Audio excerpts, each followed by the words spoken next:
kita belum bisa melihat sebagai sebuah kasus penyiksaan.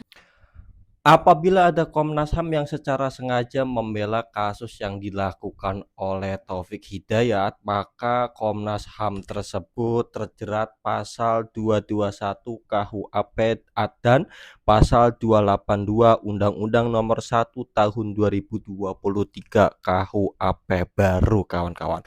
Apabila ada Komnas HAM yang sengaja mendukung atau membela kasus yang dilakukan oleh Taufik Hidayat. Pasal 221 KUHP mengatur pemidanaan bagi mereka yang menyembunyikan pelaku kejahatan, memberikan pertolongan untuk menghindari penyidikan atau menyembunyikan barang bukti. Ancaman hukumannya adalah pidana penjara paling lama 9 bulan hingga 4 tahun. Pasal 282 Undang-Undang Nomor 1 Tahun 2023 KUHP baru mengatur lebih lanjut mengenai perbuatan yang menghalang-halangi proses peradilan dengan ancaman pidana penjara hingga 9 tahun tergantung pada jenis tindak pidana pokok yang ditutup-tutupi.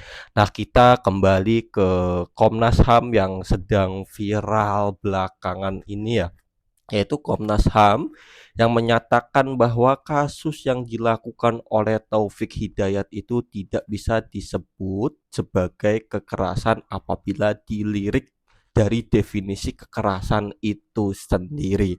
Nah, pertanyaannya, apa tujuan Komnas HAM menyatakan seperti itu? Apakah untuk membantu Taufik Hidayat atau memang dia menerangkan seperti itu apa adanya seperti itu, kawan-kawan? Nanti kita bahas bersama-sama ya. Sebelum itu coba mari kita saksikan bersama-sama bagaimana tanggapan para netizen soal Komnas HAM ini lebih lanjutnya.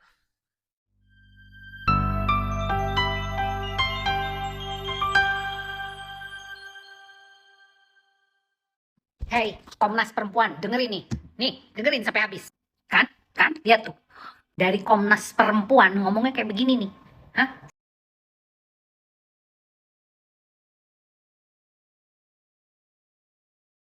Itu belum termasuk penganiayaan katanya.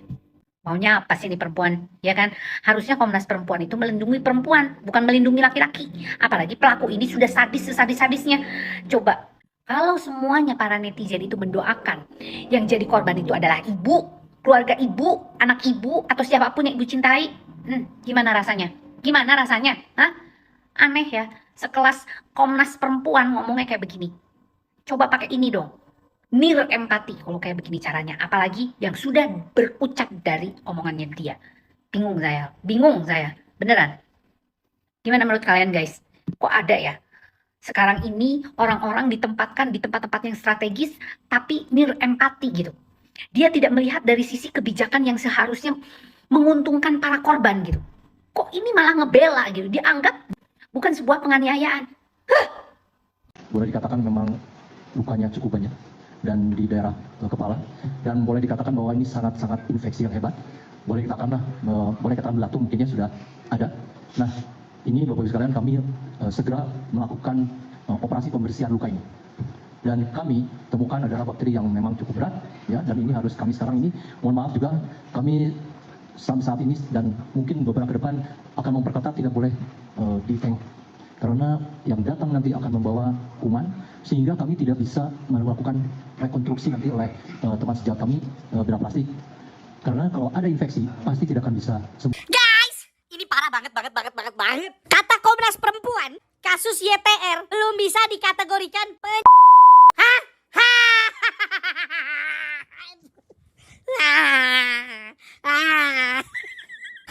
Lihat guys, gue saking shocknya, sampai guling-guling di kasur, nggak masuk ke kepala gue.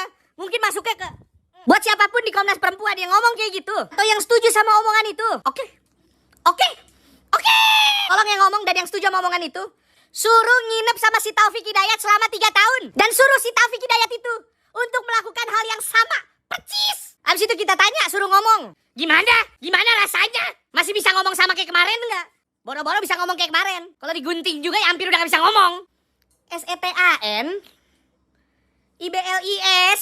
Jadi lengkapnya gini guys. Kata Komisioner Komnas Perempuan Sondang Friska Simanjuntak, kasus YTR itu kita belum melihatnya sebagai kasus kesalahan dalam definisi konvensi anti menjelaskan konvensi bukannya baju ya. Oh, konvensi syaratkan adanya tindakan yang menimbulkan penderitaan berat untuk tujuan tertentu, diantaranya seperti memperoleh pengakuan atau melakukan diskriminasi serta adanya keterlibatan negara. Menurut Sondang, kasus YTR telah terlihat adanya tindakan yang mengakibatkan penderitaan berat. Namun Komnas Perempuan masih mendalami kemungkinan adanya unsur pembiaran oleh negara.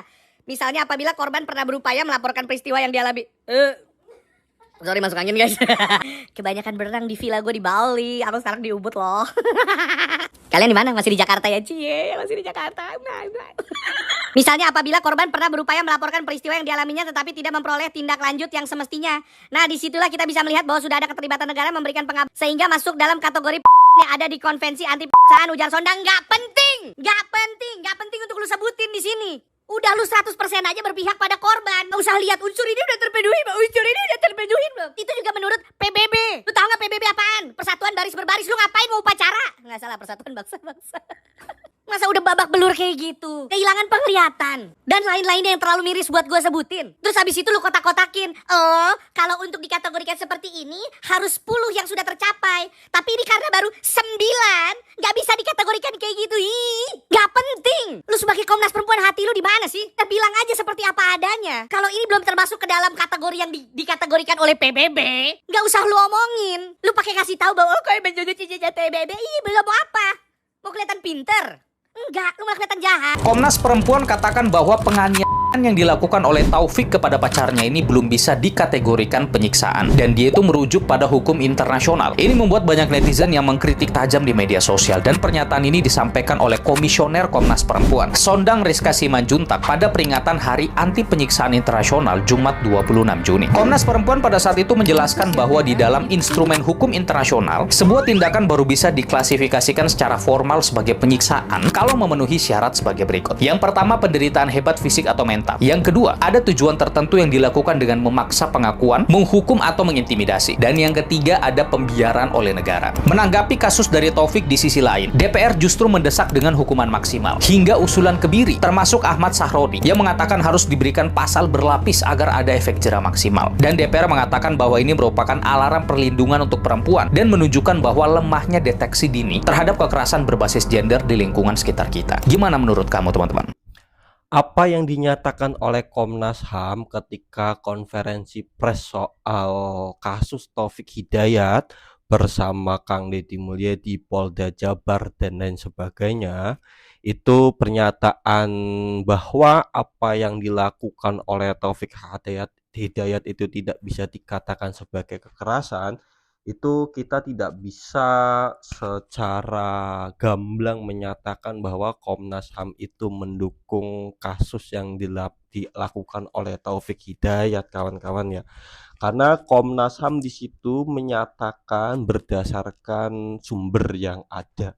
Dia mengatakan bahwa ini tidak bisa dikatakan sebagai kekerasan kurang lebihnya apabila kita mengacu pada, yaitu jadi Komnas HAM itu menyatakan seperti itu berdasarkan sumber yang ada ya kawan-kawan, sumber yang ada, maka ya ini tidak bisa dikatakan sebagai pembelaan terhadap kasus yang dilakukan oleh Taufik Hidayat ya. Hanya saja yang menjadi sorotan di sini ya, kita tidak mempermasalahkan apakah pernyataannya salah atau tidak berdasarkan definisi kekerasan, tidak. Karena kalau kita lihat apa itu kekerasan, masih banyak perdebatan tergantung sudut pandangnya saja ya kawan-kawan ya. Mungkin sudut pandang Komnas HAM seperti itu, kita tidak mengatakan itu ya, karena ini sudut pandang masing-masing. Dan ya setiap sudut pandang definisi akan berbeda apabila sudut pandangnya berbeda gitulah kan. Nah ini kita lanjut. Yang bikin permasalahannya ini soal pernyataannya ya, bukan soal ya perkataannya, bukan apa yang disampaikan, dan bukan soal pembelaan ya.